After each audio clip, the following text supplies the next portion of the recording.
que ele não tenha ainda acompanhado essas declarações tão relevantes que iremos aqui compartilhar com os amigos. Eu vou dizer, eu tô abismado, assim, porque é um negócio que parece que não tem fim. Ontem eu estava na Jovem Pan, depois do jogo, depois né? Do jogo. Do programa. Eu falei, cara, quando entrou no assunto do jogo, eu falei, fala o que do jogo? O jogo ficou totalmente comprometido. Vamos lá. Um time joga fora de casa, no piso do adversário, torcida do adversário, não tem a chance de jogar em casa, que esse regulamento é bizarro, porque ele poderia não ter aquela fase anterior, classificar os líderes de chave e fazer ida e volta. A parte que tem graça é essa parte final. Aí é um jogo só, né? Aí o árbitro marca um pênalti bizarro daquele.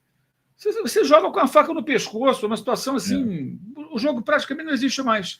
Até as decisões do técnico, as escolhas, elas estão contaminadas por um placar que o obriga a correr riscos, a fazer trocas que ele não faria se o jogo tivesse 0-0, ou se ele sofresse um gol em condições normais, né? E não foi um erro assim muito, para mim, assim, um dos maiores já vistos na história do futebol. Um negócio muito bizarro, muito bizarro. E o mais grave, né? Você tem um erro duplo de uma dupla que já cometeu esse tipo de erro no ano passado. No ano passado, esse mesmo árbitro marcou um pênalti contra o Fluminense para o Vitória. O Vitória acabou vencendo a partida. E o árbitro de vídeo era o mesmo. Ele foi afastado em seguida, na avaliação da Comissão de Arbitragem da CBF, no caso foi o Campeonato Brasileiro, que entendeu que ele deveria ter interferido, né, para que o árbitro visse do vídeo que o pênalti não existiu e voltasse atrás. E outro de novo. E ele não interfere, eu acho, pelo seguinte, Arnaldo, ele acha que aquilo é pênalti. Os caras, eles acham que aquilo é pênalti. Eles não entendem o que é o jogo de futebol. Decoram as regras e então acha que é pênalti e concorda com aquela bizarrice. Enfim, é uma ressaca, assim. Eu acho que o futebol sai perdendo muito numa noite como a de ontem. Sem dúvida. Eu concordo bem com você e acho, Mauro, o mais grave ou a armadilha dessa história toda é a gente considerar esse como mais um erro de arbitragem. Esse, como você falou, é um dos grandes erros recentes da arbitragem nacional, né? Talvez seja um dos maiores erros da era VAR do futebol nacional, né? Porque aí ele é um erro cometido não só pelo árbitro, né? É um erro referendado pelo VAR, como a gente viu nessa terça-feira, depois do áudio divulgado. E tem um outro aspecto que é incrível nessa era do VAR, é a unanimidade de opiniões, unanimidade de especialistas de arbitragem, isso é a primeira vez que acontece, condenando a marcação do pênalti, né? Então, de fato, não é uma situação qualquer. A gente comentava ontem o contexto do jogo no Cartão Verde da Cultura, antes dele começar, como é por um visitante jogar nesse regulamento uma semifinal única, nos campos difíceis que são a Neoquímica Arena para o Santos e o Allianz Parque para o São Paulo, com uma participação decisiva de arbitragem numa classificação, né? E aí, um pouco do que a gente vai compartilhar com vocês depois é esse day after, é a questão do VAR referendar incrivelmente a decisão do árbitro e a divulgação do VAR às pressas pela federação. Me lembrou a pressa do VAR em definir lá na cabine as coisas para o Flávio de Souza.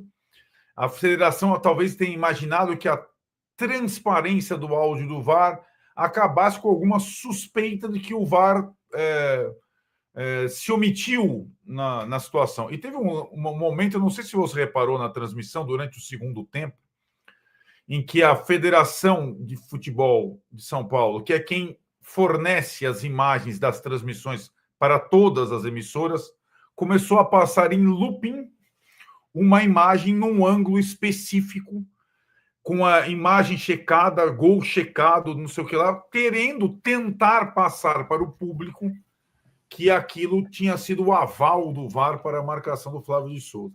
Para mim ficou pior ainda nessa hora. Piorou. Pior. Ali era mais claro o salto do atacante. Pois é. Nesse ano, para mim, piorou. O áudio do VAR, ele piora um pouco, porque ele distribui a incompetência.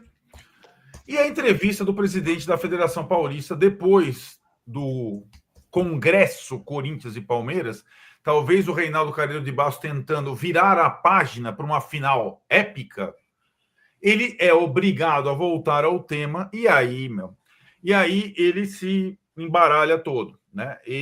Eu acho que deu a perceber que ele estava puto da vida com o árbitro e com o VAR, que estragaram o campeonato dele, a menina dos olhos dele, mas ele não podia ao mesmo tempo expô-los.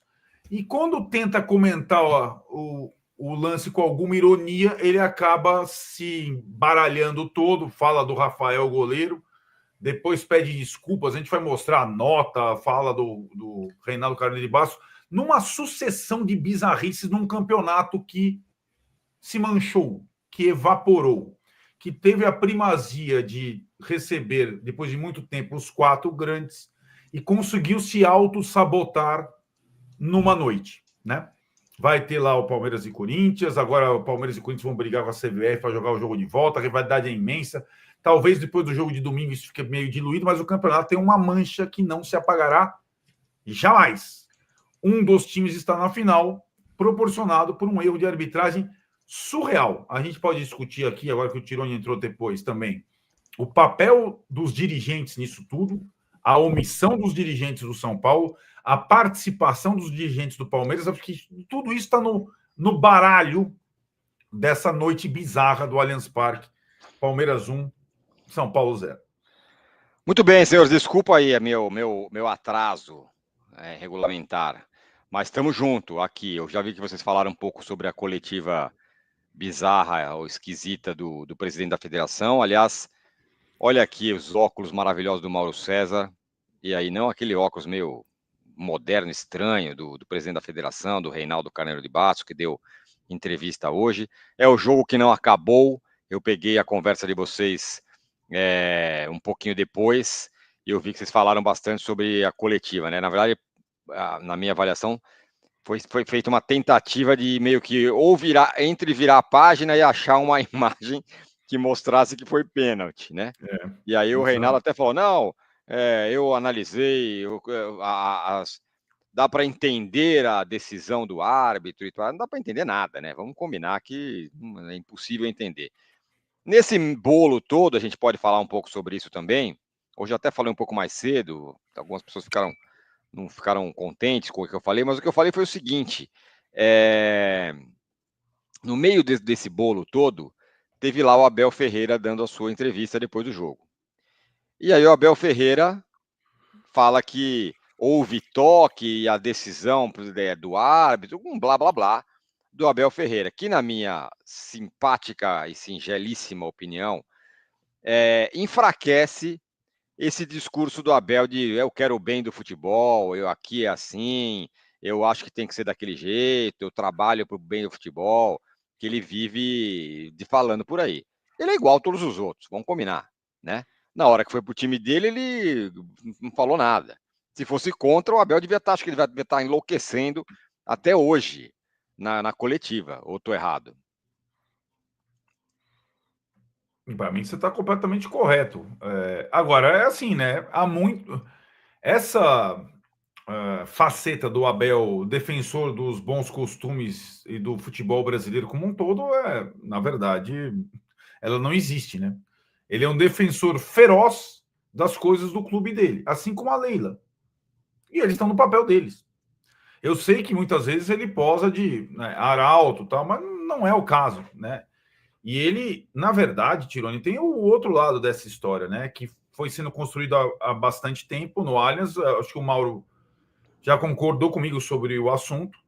Foi sendo construído um ambiente de hostilidade e pressão no Allianz Parque que é muito difícil apitar no estádio.